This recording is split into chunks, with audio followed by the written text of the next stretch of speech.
우리 하나님께서 예수님을 이 땅에 보내주셨고 우리 예수님을 통해서 우리 가운데 영생을 얻게 하셨다면 그 영생이 얼마나 좋을까요? 얼마나 좋은 것일까요? 또 반대로 생각하면 우리 예수님을 믿지 않았을 때 받아야 될 그 멸망은 얼마나 무시무시할까요?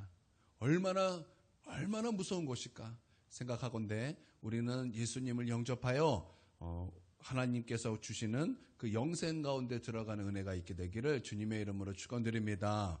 여러분 구원 받으시길 바랍니다. 하나님의 영생을 얻으시기를 주님의 이름으로 축원드립니다. 하나님의 생명이 우리 심령 가운데 부어지기를 바랍니다. 하나님의 생명이 우리 마음 가운데 우리 심령 가운데 밝게 빛나기를 주님의 이름으로 축원드립니다. 세상에서 측량할 수 없는 것 중에 하나가 하나님의 사랑입니다. 어느 목사님이 이렇게 얘기했어요. 세상에는 측량할 수 없는 것이 4가지가 있다는 거예요. 첫 번째는 하나님의 사랑이요. 두 번째는 마귀가 얼마나 나쁜 놈이라는 게 측량이 안 된다는 거예요. 세 번째는 천국이 얼마나 좋은가 측량이 안 된다는 거예요. 네 번째는 지옥이 얼마나 무서운 것인가 이 측량이 안 된다는 거예요. 여러분 무엇보다 하나님의 사랑, 측량할 수 없는 하나님의 그 사랑을 아는 은혜가 있게 되기를 바랍니다. 예, 저는 그 말에 100% 동의했어요. 여러분, 우리가 측량할 수 없는 것 중에 하나가 하나님의 사랑이라는 것입니다. 하나님의 사랑 계산 안 돼요. 하나님의 사랑 측량할 수 없어요. 우리가 측량하기에는 그 사랑은 너무나 크기 때문에, 그 사랑은 너무나 깊기 때문에, 그 사랑은 너무나 높기 때문에, 그 사랑은 너무나 넓기 때문에 우리가 측량할 수 없다라는 것입니다. 우리는 측량할 수 없는 그 하나님의 사랑을 받은 하나님의 자녀인 줄 믿습니다. 이태규 씨의 글 중에서 이런 내용이 있습니다. 진나라 황공이라는 사람이 배를 타고 삼엽 계곡을 내려가는데 마침 하인이 원숭이 새끼 한 마리를 어디선가 잡아와 데리고 그 배에 탔습니다. 뒤늦게 새끼가 없어졌음을 한 어미 원숭이가 삼엽 계곡까지 따라와 그러니까 백리길을 울부짖으며 쫓아왔다는 거예요. 굉장히 긴 거리죠. 거기를 어미 원숭이가 그냥 울부짖으면서 막 새끼 달라고 내 새끼 달라고 그러면서 따라왔다라는 거 쫓아왔다라는 거예요. 그래 또 하인이 새끼 원숭이를 되돌려주지 않자 어미 원숭이는 뱃전에 자기의 몸을 던져 죽고 말았다라는 거예요. 배에서 내린 사람들이 죽은 어미 원숭이의 배를 가르자 그 속에 창자가 갈기갈기 찢어져 있었다라는 것입니다. 왜 그럴까요? 우리 한마디로 말하면 사랑 때문이라고 이렇게 말할 수 있겠죠.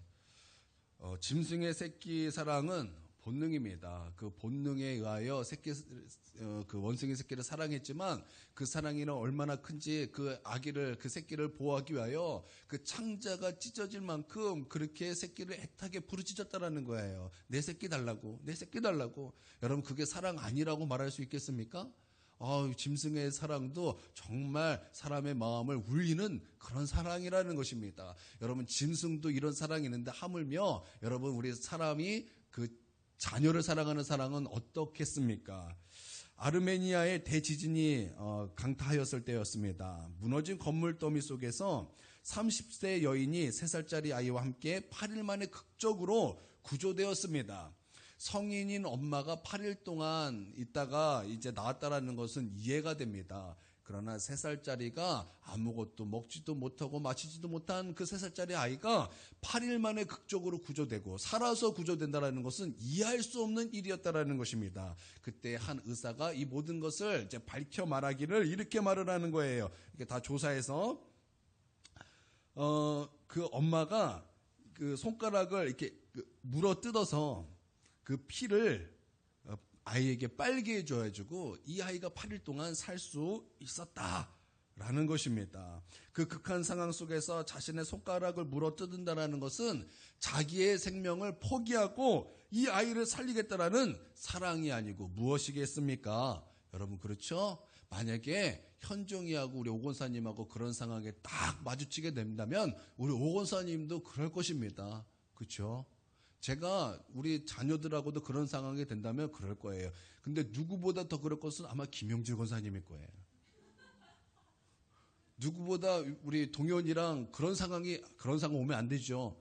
그런 상황이 온다면 누구보다 그럴 수 있는 사람이 김영지 권사님일 거예요. 우리가 보기에는 그냥 날씬한 그냥 뭐랄까 빼빼로 같으신 그런 권사님이시지만, 연약해 보이는 권사님이시지만, 그 자녀와 그런 상황이 있을 때는 누구보다 강한 어머니가 될 거예요. 왜냐하면 사랑하기 때문입니다. 사랑은 이처럼 위대한 힘을 발휘하게 되는 것이죠. 이걸 누가 사랑 아니라고 말할 수 있겠습니까? 굉장한 사랑이라는 거예요. 근데 이런 얘기는 멀리 찾을 필요도 없어요. 오늘 저는 주은이, 여러분 다 아시죠? 주은이 병원 신방을 다녀왔습니다. 주은이를 봤는데 얼마나 반갑던지 제가 손을 잡고 놓을 수가 없었어요. 이제 건강해지는 그 모습을 보니까 너무 좋더라고요. 교회 나오겠대요, 이제. 할렐루야, 너무 좋습니다. 근데 그가 처음에 이제 병원에 입원하여서 이제 뭐 주사도 맞고 정신없이 그냥 병원에서 이제 누워있을 그 모습, 그때 이제 주은이가 이제 응급 중환자실에 입원했을 그때 저희 교회 이제 주은이 엄마가 교회를 다니겠다 이렇게 말을 하고 바로 오전에 오셔서 기도를 한 적이 있었습니다. 그때 저도 그때 교회 와서 함께 기도를 하였을 때 주은이 엄마가 어떻게 기도해야 되는지는 잘 모르셔요. 그런데 몰라도 하나님 앞에 이 자녀, 이 주은이 살려달라고 그렇게 기도하는데 그 울부짖는 소리, 그 하나님 앞에 살려달라고, 우리 주은이 살려달라고 울부짖는 그 소리가 얼마나 내 마음에 감동이 되고, 얼마나 그 부르짖는 그 소리가 마치 그 원숭이 엄마처럼 그 창자가 갈기 찢어지는 그 슬픔과 아픔이 느껴지는 거예요. 여러분, 그게 사랑이 아니고는 도대체 무엇이겠습니까? 여러분, 그렇죠? 정말 위대한 사랑이고, 이거는 부모님의 그 아주 아름다운 사랑일 것입니다. 저도 병원에 입원했을 때 저희 사모님하고 저희 엄마하고 마늘을 까다가 저희 엄마가 이렇게 말을 했대요. 우리 아들 하나님께서 살려주실 거야. 그러면서 막 우시더라는 거예요. 제가 그 얘기를 듣고 나서 저도 막 눈물이 그렁그렁해지고 나 몰래 눈물이 이렇게 갚쳤어요. 이렇게. 여러분, 이게 사랑 아니라고 말할 수 있겠습니까? 여러분, 이게 사랑이 아니라고 말할 수 있겠습니까? 여러분, 사랑이라는 거예요. 정말 위대한 사랑이라고 말할 수 있다는 것입니다. 그러나 위대한 사랑이라 할지라도 인간은 유한합니다. 무한한 인간은 없어요. 유한한 인간이 할 수 있는 사랑은 유한한 사랑밖에 없다라는 것입니다. 여러분, 우리가 알다시피 우리의 사랑은 위대한 사랑, 또 뒷이면에는 위대한 사랑이 아닌 사랑도 있다라는 거예요. 그러니까 완전한 사랑이 인간에게는 없다라는 것입니다. 한편으로는 아름다운 사랑이 있지만 또 한편으로는 아름답지 못한 그런, 그렇게 뉴스에 나올 만한 그런 그 깨진 사랑의 이야기들이 얼마나 인간 사회에 얼마나 많냐 이 말입니다. 그러나 여러분, 하나님의 사랑은 짐승의 사랑을 뛰어넘으시고 인간의 유한한 사랑을 뛰어넘으시는 완전한 사랑이요, 한결같은 사랑이요, 변치 않은 사랑이요, 그 사랑의 깊이는 감히 측량할 수 없는 하나님의 사랑이라는 것입니다. 할렐루야. 할렐루야. 저는 누군가를 살리기 위하여 저는 내 아들을 누군가에게 내어줄 수 없습니다. 누군가를 구원하기 위하여 너의 아들을 달라고 말할 때 저는 결코 내 아들을 줄 수 없습니다. 왜냐하면 줄 수 없기 때문이에요. 왜냐하면 내 아들을 주께 내어줄 수 없기 때문입니다. 너무나 당연하지 않습니까? 너무나 당연해요. 우리 현종이가 이제 만약에 우리 하율이를 살리려 그러면 누가 현종의 목숨을 내놓으라 그러면 오 권사님 내어주실 수 있으세요? 없는 것이 맞죠. 그렇죠? 없는 것이 솔직한 거죠. 누가 내줄 수 있겠습니까? 없는 것이 솔직한 거예요. 그렇지만 잘 보세요. 우리 하나님은 우리를 사랑하셔서 당신의 독생자 아들을 죽기까지 내어주셨다라는 것입니다. 여러분, 이게 그냥 내어주셨구나, 여러분, 그 의미가 아니라는 거예요. 예수님께서 십자가의 죽음을 피하게 해달라고 겟세마네 동산에서 얼마나 하나님께 간절히 기도했습니까? 그 간절함이 얼마나 심했던지 땀이 핏방울이 되도록 우리 하나님 앞에 그렇게 예수님께서 간절히 3번이나 하나님 앞에 기도하셨다라는 거예요. 하나님, 내 이 잔을 좀 지나가게 해주십시오. 그러나 내 뜻대로 마시고 아버지 뜻대로 하옵소서. 그렇게 예수님께서 얼마나 하나님 앞에 간절히 기도했습니까? 저도 제 아이가 간절히 한 번만 해도 들어주고 싶은데 당신의 독생자 아들, 그 아들이 3번이나 간절히 그렇게 기도하는데 응답해 주시고 싶지 않으셨겠습니까? 여러분, 그러고 싶지 않으셨겠어요? 하나님께서? 예수님께서 십자가 위에서 온몸 찢기셨어요. 예수님 하나님의 창조주 하나님이에요. 그 예수님께서 사람들이 침을 뱉었어요. 사람들이 예수님의 그 머리에 가시관을 씌워서 그거를 머리에 짓이겨셔서 예수님의 그 얼굴은 피범벅이 됐고, 사람들이 예수님을 때려서 예수님의 얼굴은 팅팅 붓고 피가 나고 뼈가 부러진 상태였을 거예요, 아마. 사람들이 그 예수님을 데려다가 온몸을 벗겨서 채찍을 때리셨어요. 예수님의 모든 살들은 갈기갈기 밭 가는 자의 그 밭처럼 온몸이 그렇게 갈기갈기 찢어졌다라는 거예요. 하나님께서 그거 못 보셨을까요? 하나님께서 그거 외면하고 계셨을까요? 하나님 그거 다 보고 계셨다라는 거예요. 그때 하나님 마음 어떠셨을까요? 그때 하나님 마음 어떠셨겠어요? 당연히 그 예수님의 그 기도에 응답해 주시고 싶지 않으셨겠어요? 예수님께서 십자가 위에서 그 절규 가운데, 고통과 절규 가운데 엘리 라바 사박다니, 나의 하나님 어찌하여 나를 버리셨나이까? 그 십자가 위에서 그 고통의 절규 가운데 우리 하나님께 이렇게 외치지 않습니까? 그때 우리 하나님께서, 여러분 그때 뭐 어떻게 하셨습니까? 그 부르짖는 그 절규에 하나님께서 응답해 주시고 싶지 않으셨겠습니까? 아닐 거예요. 하나님을 당장이라도 그 예수님의 그 울부짖음, 그 절규에 응답해 주시고 싶으셨을 거예요. 저는 그렇게 확신합니다. 그래서 내가 구해주마 하고 당장 응답해 주셨을 만도 한데 주님은 그렇게 하지 않으셨다라는 거. 오히려 하나님께서는 무응답으로 응답하셨어요. 그렇게 당신의 독생자가 고통 속에서 죽어가는 것을, 그것은 하나님 자신의 고통이기도 하셨죠. 여러분 패션 오브 크라이스트 다 본 적 있으시죠? 저는 그때 아주 인상 깊은 장면이 있어요. 예수님께서 십자가에서 고통 중에서 맨 마지막 이제 내 영혼을 주님께 맡깁니다. 그리고 이제 영혼이 떠나가실 때 하늘에서 이제 비가 떨어져요. 근데 카메라의 앵글이 어느 하나에 딱 집중합니다. 어디 집중하는지 여러분 아세요? 그 물방울 하나에게 딱 떨어지면서 그 물방울로 그 예수 그리스도의 그 십자가의 광경을 이렇게 쫙 퍼져 나가는 거. 그건 마치 하나님의 눈물인 것처럼 그렇게 연출이 됐어요. 저는 거기서 굉장히 큰 감동을 받았어요. 우리 아버지 하나님, 그 당신의 아들이 그 고통 속에 있는 모든 것을 보시고 울고 계시고 함께 절규하고 계셨다라는 그 하나님의 마음이 그 물방울 한 장면에서 확 느껴지는 거예요. 하나님께서 당신의 독생자 아들의 고통과 절규를 주님께서는 보셨다라는 거예요. 그 순간 당신의 독생자에게 응답하는 것은 어떤 의미가 있겠습니까? 그것은 인간의 구원을 포기한 것이기 때문에 하나님께서는 인간을 포기하는 것 대신에 예수님을 포기하셨고 하나님 자신을 포기하셨다라는 거예요. 여러분 왜 그러셨을까요? 그것은요, 오직 인간에 대한 하나님의 사랑 때문이었습니다. 그래서 하나님께서 세상을 이처럼 사랑하사라고 했을 때, 여러분 여기서 세상은 육신의 정욕, 안목의 정욕, 이생의 자랑을 말하는 것이 아닙니다. 여기서 세상은 타락하여 하나님께 반역한 인간들, 즉 우리를 말씀하고 있는 거예요. 여전히 하나님을 반역하는 길에 서 있는 우리 자신을 말씀하고 있다는 것입니다. 누군가가 우리를 배신했어요.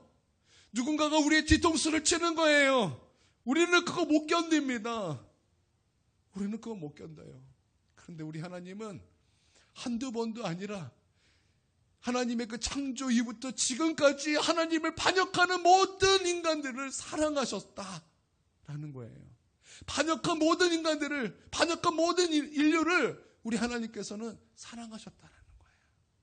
사랑하셨다라는 거예요. 인간을 포기하는 대신 당신의 외아들을 포기하셨다라는 것입니다. 할렐루야. 할렐루야.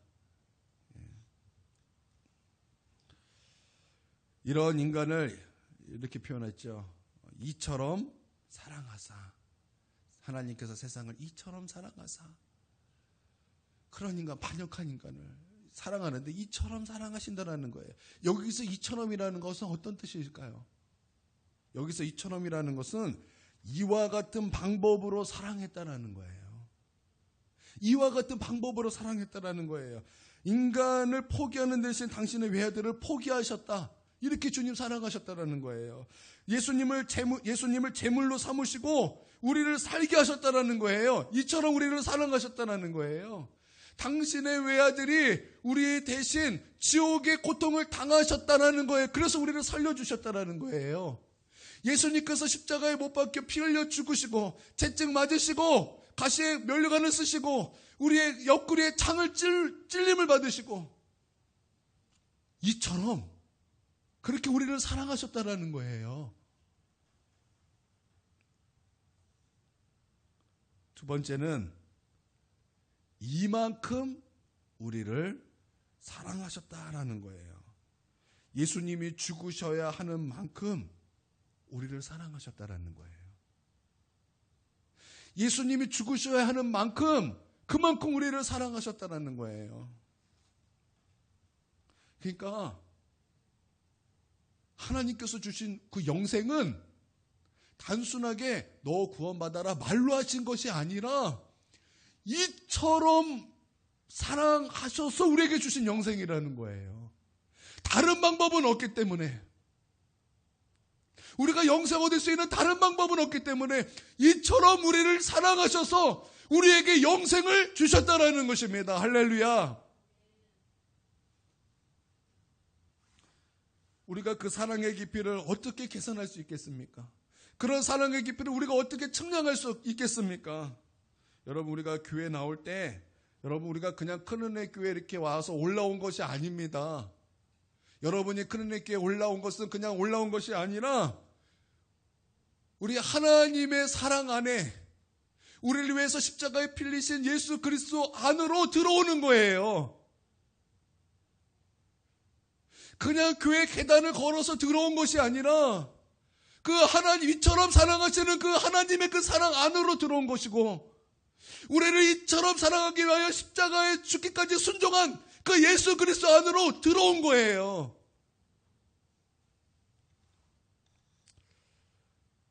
맹집사 이야기라는 책이 있습니다. 시골에서 살고 있는 맹천수 집사님이 교회 생활을 통해서 자신의 체험담을 엮은 책입니다. 맹집사님과 같은 교회 다니는 인집사님이 뇌졸중으로 전신불수가 되었습니다. 졸지에 거동이 불가능하게 된 인집사님은 교회 가지 못하는 것을 가장 안타깝게 여겼습니다. 그 사실을 알게 된 맹집사님은 하나님께 결단의 기도를 올려드렸습니다. 하나님께서 휠체어를 주시면 제가 인집사님을 평생 교회에 모시고 다니겠습니다. 얼마나 큰 결단입니까? 어느 날 교회에서 인집사님을 위해 휠체어를 마련해 주었습니다. 그 다음 주일 맹집사님은 인집사님이 탈 휠체어를 기쁜 마음으로 밀고 교회에 갔습니다. 함께 맨 앞자리에 앉아서 함께 성경도 찾아주고 찬양도 찾아주면서 그렇게 예배를 드렸죠. 얼마나 마음이 뿌듯했는지 모르겠습니다. 모처럼 선한 일을 했다라는 생각에 막 견딜 수 없는 기쁨 가운데 있었습니다. 사람들은 그 모습을 보면서 맹집사님 정말 대단하시다, 예수님 닮으셨다, 이렇게 칭찬을 참 했던 것 같습니다. 그러나 주일이 거듭될수록 맹집사님에 대한 칭찬은 더욱 높아졌습니다. 그러나 반비례하여 맹지사님의 기쁨은 점점 옅어지기만 했습니다. 그러다 급기야 이 일들이 아주 무거운 짐으로 느껴지기 시작했습니다. 그 마음 다 이해하시죠? 수요일 저녁이었습니다. 그날은 몹시도 비가 많이 내렸습니다. 우산을 쓴 채 인지사님이 휠체어를 진흙탕 속에서 민다라는 것은 여간 고통스러운 일이 아니었습니다. 바퀴가 계속 진창 속에 빠졌고 그날따라 인지사님은 또 왜 이렇게 무거운지 예배가 시작되었지만 교회는 아직 멀기만 했어요. 그날 속으로 인지사님을 증오하고 저주했는지 모릅니다. 휠체어 주시면 평생 교회에 모시고 다니겠다라는 그 기도를 후회하기 시작했어요. 그날 예배 끝나고 다시 폭우 속에서 휠체어를 밀며 전쟁 치르듯이 집에 당도하기까지 맹집사님은 인지사님을 단 한 번도 눈을 마주치지 않았어요. 한 번도 눈길을 준 적이 없다는 거예요. 인지사님이 얼마나 미운지 보기도 싫어졌습니다. 사흘이 지나 주일이 되었습니다. 인지사님이 휠체어를 생각하는 것만으로도 끔찍했지만 교인들의 눈이 무서워 맹지사님은 어쩔 수 없이 인지사님을 다시 휠체어를 태우고 교회로 향하였습니다. 길에서 교인들을 만나면 맹지사님 천사다라고 이렇게 칭찬을 했습니다. 그 말에 인지사님은 증오하고 있는 자신이 부끄러워 견딜 수가 없었습니다. 이제 예배당에 이르렀지만 그러나 선뜻 안으로 들어갈 수가 없었어요. 왜냐하면 양심의 가책을 느꼈기 때문입니다. 맹지사님은 예배당 문 앞에서 잠시 눈을 감고 하나님의 긍휼을 구하며 하나님께 간절히 기도드렸습니다. 참 이래도 믿음이 참 훌륭해요. 그렇죠? 이 정도만 돼도 믿음 너무나 훌륭한 거예요. 그러다가 한순간 큰 깨달음을 얻었어요. 그렇다. 나는 지금 예배당으로 들어가는 것이 아니라 예수님 안으로 하나님의 사랑 안으로 들어가는 것이다.